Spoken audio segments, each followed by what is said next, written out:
There are many cities around the world that have inspired great works of art and literature. For hundreds of years, artists have come to Paris to live and work. Writers like George Orwell, F. Scott Fitzgerald, Ernest Hemingway, and many others travelled from across Europe and around the world to experience life in the city. The beautiful city of Prague inspired the work of Franz Kafka, and since the early 20th century, New York has been home to many writers and artists.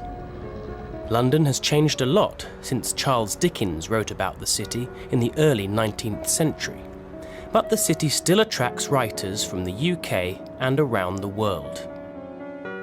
Of course, it isn't just great cities that inspire writers.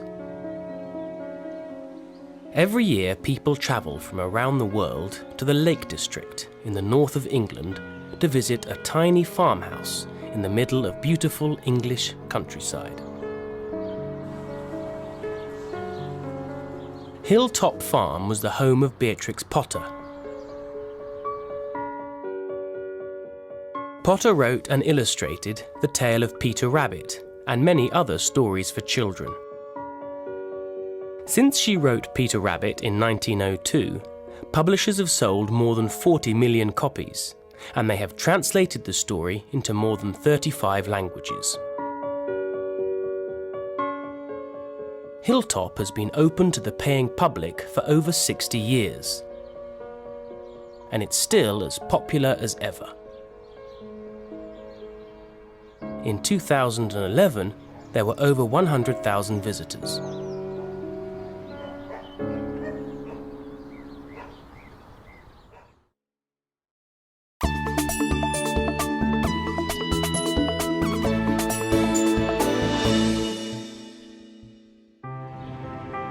Around 100 years earlier, another female British author was at work.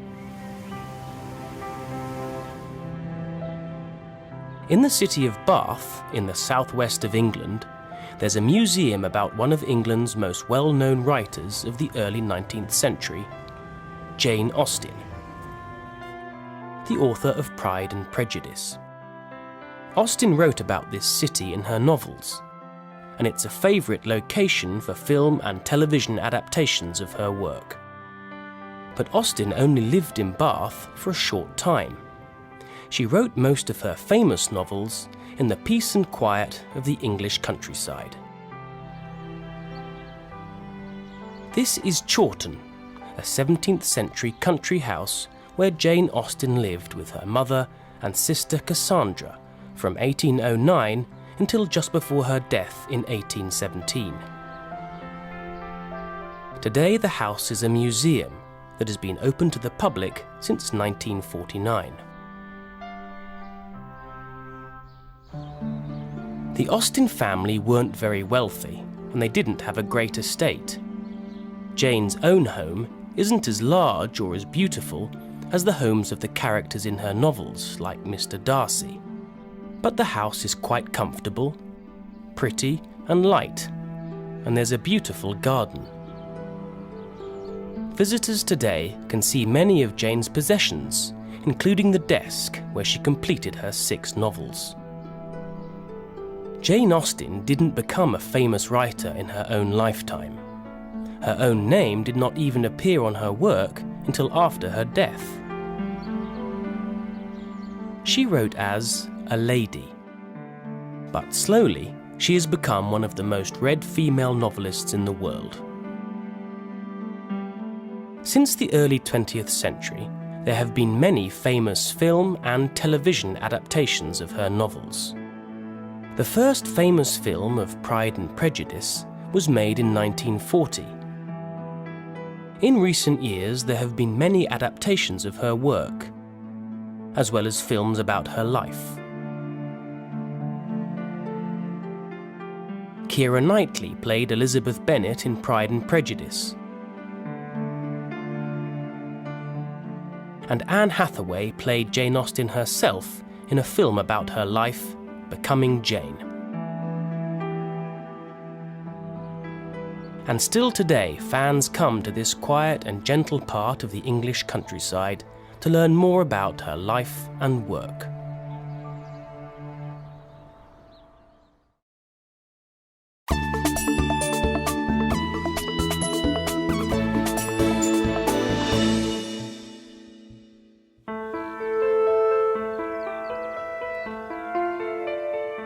Over 200 miles away from the gentle countryside and bright, comfortable living rooms of Jane Austen's world, there's another house with a far more dramatic and remarkable literary history. This is the town of Haworth in Yorkshire, in the north of England. And at the top of the steep cobbled high street is the Bronte parsonage. This house was the home of Charlotte Bronte, the author of Jane Eyre, Emily Bronte, the author of Wuthering Heights, and Anne Bronte, the author of The Tenant of Wildfell Hall. The sisters moved here with their father Patrick and their brother Branwell, and it was in this small home they wrote the famous novels that have sold millions of copies and have been adapted into hundreds of stage plays, films, and television programmes. Haworth is surrounded by Pennine Yorkshire moorland, and this dramatic scenery was the inspiration for many of the Brontes' novels.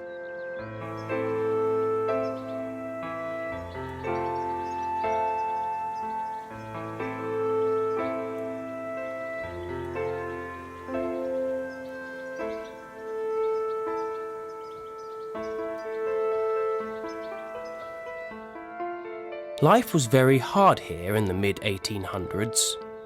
The Brontes' mother died soon after arriving at Haworth, and two sisters, Maria and Elizabeth, died when they were just 10 and 11. The sisters were very close and rarely left the parsonage, as Anne Dinsdale from the Bronte parsonage explains. What they really wanted to do was to be together at the parsonage and to write, and that's what they did. The sisters wrote in the evening, sitting together at the table in the small dining room. Like Jane Austen, the sisters didn't use their real names when they first published their books. They published their novels under the names Currer Ellis and Acton Bell, hoping that they would be treated as writers rather than women writers. Their books were instant hits, and everyone wanted to know the true identity of the authors. So Charlotte and Anne travelled to London by train to tell their publishers their real names. But tragedy was never far away. In 1848, Branwell died, followed 3 months later by Emily, and then Anne 5 months after that. Shortly after she married, Charlotte died in 1855. But by the time she died, Charlotte was a famous writer. She died in 1855 in this house, and 2 years after her death, a biography written by Elizabeth Gaskell was published, The Life of Charlotte Bronte, and that attracted a huge amount of interest in the Brontes' lives. People wanted to come to Haworth and see the place where the Bronte novels had been written and to see where the family had lived their lives. There has been a small Bronte museum in Haworth since 1895.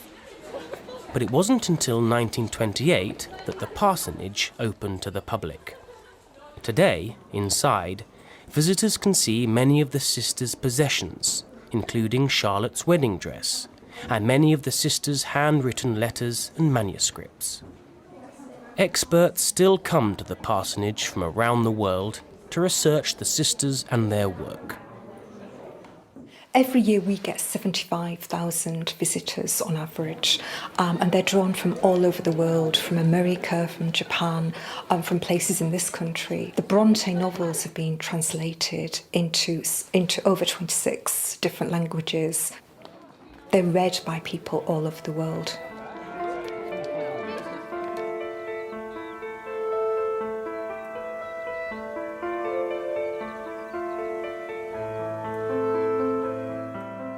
For many visitors, it is exploring the dramatic Yorkshire countryside surrounding the parsonage that really helps them to understand the powerful novels of the remarkable Bronte sisters.